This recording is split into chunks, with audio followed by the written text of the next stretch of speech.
ndoda mina lapha ngikwenzela iplan lapha eblind la boys wakho vele lapha ndoda setrouble enkulu la kusasa kumele mkhambise ecourt i-charge sheet bona bakamfana layo yani ngitho ngiyakusothela yona afaka imali lapha ngoba ngiyadawula vele I'm deleting the evidence luckily my chef is sleeping ngoba ngifonela ndoda emsebenzini lapha ngixoxisa lapha ndoda ngoba amadila khona zawatshele phansi faka imali ecacayo lapha nje la mthola isikholwane la umfana mgayili gawulo lapha ngihambe ngiphikile dini lapha enkambeni lapha waza sinike abantu ukudla la faka imali ecacayo lapha umfana uyaphuma kusasebemele beye court so lapho ngafaka imali lapha vele kahle ngivulele uma sales lapha naphuma emini lapha sweet ndoda la mfaka into ezishabu la kwazi ngivule imali enjani ndoda la hayi mfakile lapha shabu uma ungifonela lapha emsebenzini sweet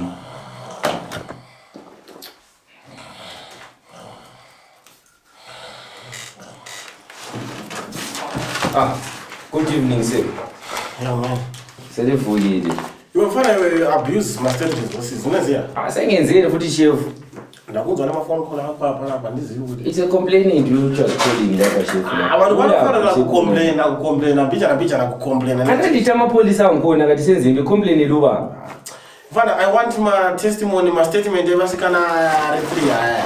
Oh labana my statements testimonies they are not corresponding man mfana unoziva ukuthi mumari kuti ta adapt mumari kuti hate repwa mumari kuti hate jihizwa masuweti one incident but three different statements what is happening mfana ndoda kuti vasikana vanhu ukapata then nini after my but chef into lemele simise le bamdiscover kona ku headquarters ukuthi si abuse abantu so libachaya libathocha abuse ukuthi chi abantu so super phela lesi liwabatha bona baseli bathi umuntu new generation and we give you all opportunities you don't maximize which opportunities ngiyandisithola nzima yini le the older generation yafuna ukuthi imsebenzi no we give you the fruits of independence and then what do you do which fruits chef which fruits akula ma fruit ngijomo number 1 said especially material liyemvela khona marginalization yodwa no don't get opportunities like other people from other regions these girls and ta adaptwa and rape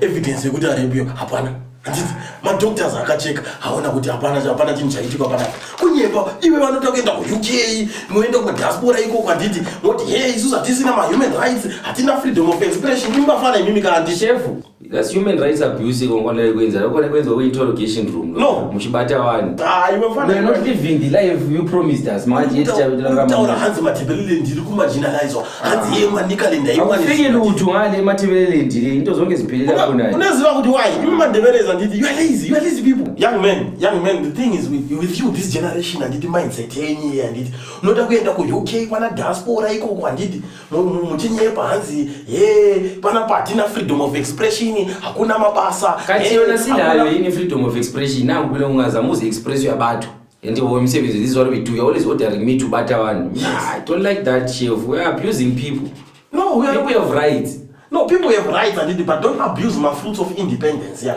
which fruits chef imimi munoconnectana kuma zvinhu zvenyu izvo zvomofoma zvemapati wenyu mofoma zvemachichi zvema groups enyu yo anditi moenda ikoko hanzi isusu wedzerai masanction then modzoka pana pamotanga kuchema matebelele ndiri kumarginalizwa kukoko manikalendi kati kungele ini marginalization matebelele ndi chef akufike izinto some opportunities they just vanish we should come look even at iGolden Mall it's gone it's history so we ground nje kuphela imba fana imbi unofarira complainer moenda kujoni anditi munopata other options you have than going konale kwa South Africa skachwa munopatana mofoma ma groups enyu anditi moita zvemati imarika kutuita imba fana vele police lessons achia mina imba fana you are a bright ndebele guy unoziya atofoli ndebele zana voted you fana you do a good job pana if I do most of the work alone here you'll be sleeping and you do a good job an excellent one and you do an excellent job fine I get tired that's why yesterday I had to leave imagine unosunga vanhu interrogator unomanya nebhaskoro unoita nechichi unoziva out of all mandebele ndashanda nayo nditi iwewe shamari you are a work bully you are a work aholic iwewe you are the best promising in Ndebele shamari I want to tell you I've worked with Ndebeles. So Ngozo is the best. So Ngozo because I do the best, but now ngazilipiwa ma awards yini lesiba phambili ukuthi chef yosebenza. Let's chef look at us. sisebenze room congested njani asina space yokuhamba we used to use bigger room le rest igcina inkukhu doing a poultry project out of all the Ndebelers andashanda nawo ndithi mfana you impress me only one but to make me tired but awunoyita so only one so mfana you and it's like you have batteries inside of you hayi we mfana how sweat bijana ndakona uchifuna passport ngiyabona lishona lisitha abaNdebele kasebenzi hayi unoshanda amanye sibulala umsebenzi adira bantu bakita ndithi bechithi mashona aMandebele ashanda ndithi bange basina ukona iwewe hayi we mfana iwe unoshanda ngifuna ukuphila phela into yokusaluta iwe unoshana iwe nosibamfana kuti kai iwe wandithi if mane mashandiro waunoita ka andithi ayiwe you are going far but andifi zokumanya so what yangu you shaitora member we are giving young people we are giving you opportunities but young people phela la lizithathela le ndi yakona and alifuna ukuretire you're not maximizing on these things young man you're not maximizing on this okay no maximize on a minimum budget we are being minimized and marginalized. Follow my orders that I give you. These are the orders of the nation. You know about in a president we are best parties like this. And what comes out of that man? That man is very wise. He told you Zimbabwe is open for business. What do you do? Business of torturing people. Zimbabwe is open for business. What do you do? Hey, that you. Hey, man, that protester. Hey, them loot. Even when I did, but I can see in future I will make you in my position. But until is a woman. Yesterday you left very early. I was tired because sebenza ngiyi-1 la work alone. So mfana nezuro ndaenda kuona abafundi kulinda butchery yaya. Mandebele yimi mine nyama yichika. Obvious aMandebele vese ngabe nyama. And nyama yacho yakachipa mfana yakachipa. That's why matora mombe dzachaka. Chef useqalisile ama-tribalistic jokes. So but ngapha you took the station vehicle. Ndisuke ukubona kuthothiza. And they were afraid of your torture. Ndithothi ngapha you used it for ukuthwala inkuni.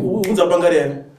Kule mfana kuma sales Mandebele yimi andithi ndamona ne weapon of mass destruction here. Unosiba ukuthi munhu kupocket chamani munhu nebangarezeli. Ngwayi. This is not nezuro kai mfana. So fela ntsama msekoti. Nyama yake yatochipa mfezo uya but inyore basi nyayo. So these are the issues that I want to talk about. You are too violent for this nation. We have to deal with you. Then uyu wema disc uyu andithi hanzi here album yese yi mfana bezimdenzo lapha. Album yese yanzi Zim is not Zim lives matter. They matter because you think your lives they do not matter. Our lives matter. Vele umuntu uzobapushe kwama-instance anje base bezwile abasayisabi. No. But we are going to deal with this. Unoziba mfaka kuthi moyo ka isuza ndithi we will step on grenades for this nation andithi we will do. Chef, did you step on a grenade? Iwe unoziba kupata AK47 iwe usina bulletproof. Imemuru kusina chi? We have given everything. What do we have? You mfana iwe andithi. Silani kunapha elizweni kunapha sinje. That's why the youths are now indulging into drugs. Akusela into yokwenzeni. But munyaya yema drugs yandithi ndiri kuona kuti makuthi fire but ama drugs maphethe issues aya mfana. Chef umsadaro. Dzosera ma documents so basikana iyo ndo but but chef no it's not right. Yama human rights abuse nala. But abantu bele banjise court kuhle ngachayanga. Nofara kungwarisa kana uri munhu. Andinoona pashinjava atojoina msangano. Atikusimbisa msangano. Sangano lo msangano. Akini mhlanga uyu futhi naye andithi atojoina futhi msangano. If you can't beat us, if you can't beat us and you won't beat us, you have to join us. Because as we do the beating, maybe you do the joining. But chef akuko fake no. And you're always saying this mantra of yours is never too late to join us. No. And I want fire ramfana uyo koma Ndebele hanzi yewe. Nditsvagire fire ramfeso yawe yamfana uya anoita nezve ma birth certificates, ma reconciliation, guku something like that. Yeah, lapha chef wakhulumida very right. But umuntu unovela imbopheli into wenze nophambaniseni. Uyo mfana uya. What is something that happened? Unoziba bafana aba vanopiwa mari ka. They are just fighting for justice. Bafana aba vanopiwa mari kana vachipiwa mari vanotaura. Handizivi unofanira kundipa quotation yavo kuti kuma tweet aya nema WhatsApp nema digital online platforms anditi munopiwa quotation yacho imari kutaura uchituka president. Akuda mali upiwa president. Isusu kuti moyo anditi we were acting as if dreamer students but we are freedom fighters. How can you kill people and then you say it was a moment of madness? Even fana, let me tell you something. Unoziva kuti vafana vanditi especially uyu ari kutaura nyaya dzake bijana people died reconciliation. Unoziva kuti chii mfana uyu mufenisi uyu anenge atopiwa mari Mali iphiwa vari mba. kutengesa nyika nevafriends ako ya vanoita matweet imari kutwiita iwe mfana Ubhadalo ngobhadalelo utwitter ukuze express apha phandle lapha indlela esikhangela lithi block internet. Change haya chef. You be expressing yourself la phela bekuzi outside community. because you doesn't see much things, you just mumbles exhumation. But is the truth phela is pushing. There are people buried in mass graves. They have to be exhumed and buried decently. Inzwaka young man. Iwe unoshandira zvikoshe seRepublic Police. That I know. Yes. So mfana wangu usaite semunhu anokushandira MRP. Ziva zvaudzuri kubva pay yako. Anditi peanuts. You should know who pays you. Peanuts. Some of these things that you do, you need RP respect mfana. So dozera fari uya atauri chinhu bicha mabedzi bicha vanhu vakafa vanhu vanofa ka.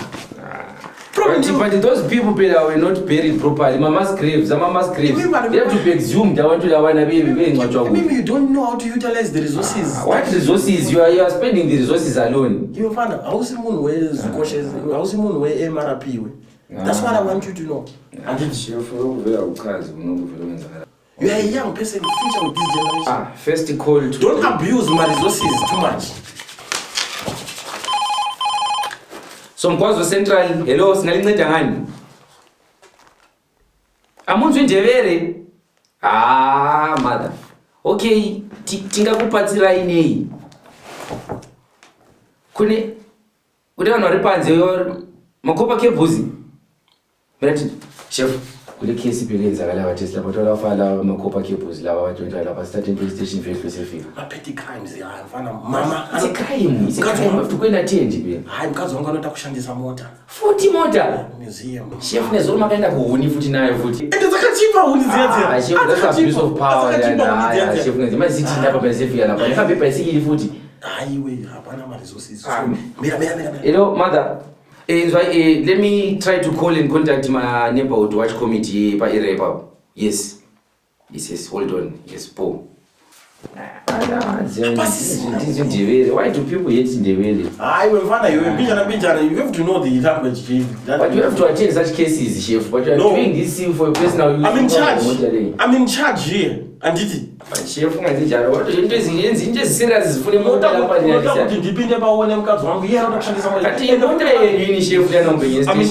I'm in charge here.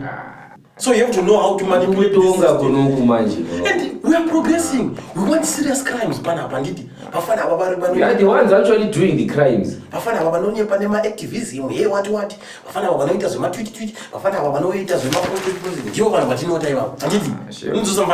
So I want you to always correspond with this things. So another phone call. It's very busy now. Chef, you call your girlfriend using the station phone? So Mkwazo police station, hello? Mtwakazi protesting. Wait. Hello? Yes, I'm in charge. This is what I want you to do. This is a court-led case of emergency. It's a Mangina situation. What we have right now is a serious case, a threat to our peace of Zimbabwe. So I want you to direct all the resources by demonstration. It has to stop immediately. So I want you to call our extension Bridge. I want all the water cannons responding to the situation. Every man has to be on the ground right there. Even if I don't deploy, I want them back going, responding to this demonstration. Water squad, not my parachuters, right now. Yes, but call, as I'm saying this, call right now. Never mind about that. Never mind. I'm the one who's saying it. Rose Camp, not my pizza, nema donkey, nema puppies, responding to this situation. Yes, yes, that I like your spirit. Kubaraki koko. Nota my Scotch barracks, my black boots, my green bombers. Everyone, yes, my green bombers, my new recruiter, weapon bomber, moon. Exactly. We're coming there. Fine. We have to respond. Attention. Alright, so I want us to recite this agenda. Arrest everyone that is there. even people with no crimes. No, mfana wangu, even neshiri inoti mtwakaza nditi. Arrest it. What chef au coffee Number 2, block internet because we don't want these people mobilizing and coming together via my WhatsApp and my Facebook. Human rights. Just human rights may respect people. I'm saying that's what says that. You are disturbing the peace of this nation. Do you know Zimbabwe is the leading country in peace in Africa? Number 2, why it is very important. Block internet because we don't want these people by my Facebook, never WhatsApp, never Twitter. But chef, people have the right to be on the internet. The right view of the internet. The right yokutunga nyika hii making progress. Mimi muroti tweet muchinya. Expression pela say na ya bisenzo chef. You mfana expression muri kukanganisa zvakawanda. Right. No, mfana wangu iri kudisturb the program of the day of this nation. Ban all combis because we don't want them having transport. Manje lapha ekubhayiza lapha amabhasi la vele they are incapacitated to ferry people to town on time. People are always late. Ama-combis used to ferry us on time. So they keep ama-combis. You find you are behind of your mind, which is stupid. Wano aba banditi ndivo vanoita zvithwala zvokwanisayo looting ndivo vanawo makombis mema winda mangibava pane ama-private sector phela abantu abazivulele imisebenzi but they are now unemployed bakhatshwa ngubani private sector yembava ngabayende kunoshanda kumusha hayi abantu bazozikhatha sifanele sibayenzeni abantu abadrive imthofu. Number 3, no visitors because these people who lie adapter chef sosebenzisa ama-visitors lapha manje ukudla kuvele ngapi njengoba ekambeni lapha akudla kudla ukuthi sinike ama-ezwatch ukareka ama-visitor auya ndithi kunouya ma-spy ukudla kwebeloba njisi lapha sibaphekeli phela ama-inmate lapha yababelayo ebotshiwe tiri kusimbisa msangano babulala abantu ngendlela kodwa chef ngceyo efanayo unoziva kuti moyo wewa you're not going to survive. hayi asasingekho thina esikhathini emuvi lizelo lomele liphambili. Number 4, patriotic bill. Everyone ari maseli nemukani nepanzi anditi has to love this nation. What can you love about this? What is it to love? What is it to love? Yes. This is a free country, man. Free of what? Free of everything. You are free. If you can also basa, you are free to stay at home. Chef apana you want a better life. Number 5, mfana wangu Republic police yetu yanditi. Yes, Zikoshe Republic police yes, is against MRP. We don't want them mingling with the day-to-day running of the business. So Isuzu, we don't want these mafanis that disturb the peace of this nation. So mfana wangu tola baskoro iri. Again, if you have a bicycle, go to chef. One police will try to pay and go to show and buy a bicycle. My wife wants to take one about it. What you call this station? Feel you call and show and buy a bicycle. No, I don't. I can't fight with my wife. Chef, go to show. I can't pay. You don't go for them, Boma. The magic and some buy a bicycle. Who zangu wafida? I'm fitting at the night and show when I was saying my farmer who said, "Got you on leave." Let the police. Chief, Papa, who's in and did one and did. And uchidzoka futa nditi uchinje mvura yekuze what I have used those ngenza yona chef use the passport chef what the station vile kikamba bicycle ibe police lijake kamba bicycle ngoba nthwele mbobho. Alright, so ukudzangu wafida ene mfitini inkukhu zakho chef apha tingenzi njani na police wona sungenza ukwenza ifama lapha bazogcina inkukhu zakho emergency anditi kana uchidzoka ikoko pa protest iyo anditi ufike futhi ukudza abantu benhloniphe njani bona mafike bicycle bona lapho protest izachaya bona mama bicycle no mfana manya manje ile njani umpolisi ambe nthwele imboma lo mbobho lamathiegazi ebicycle iMRP mfana takura zwese chef kunokwenzakalayo kuno but abana lisebenzi jwale kiyezidilele bona abantu usebenza mina iwe mfana don't sleep on truth uthetha bona abantu amandebele kasebenzi go respond but MRP champonda mfana wona champonda. But let's hope Pacha respond. Fast, because few reconnect. But I'm being some bokamandit. I know I want to see my wife. Let me sing why. But I can take 2 minutes. Yeah.